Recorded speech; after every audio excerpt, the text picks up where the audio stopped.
درنو لیدونکو السلام علیکم. روسیا ادعا کوي چې د کورونا ضد درمل یې جوړ کړي. څنګه یې جوړ کړي، څه وخت یې جوړ کړي، هر څه درته په دې ویډیو کې وایو. ایرنا د ټانس خبري اژانس له قوله وایي د روسي بیولوژیکي او طبي اژانس په تازه اقدام کې داسې ویلي دي چې نوي درمل یې جوړ کړي چې کولی شي د کورونا وایرس د انسان د بدن په حجرو کې له منځه یوسي او د دغه وایرس د پرمختګ مخه ونیسي.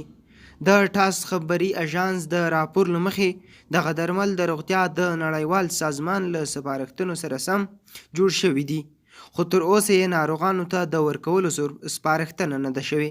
روسیې همداراز ادعا کړې چې د دغه درمل په جوړښت کې له داسې طبي عناصرو هم ګټه اخیستل شوې چې په بدن کې د کورونا د بیرته راګرځېدو او نورو جانبي عوارضو مخنیوی کوي.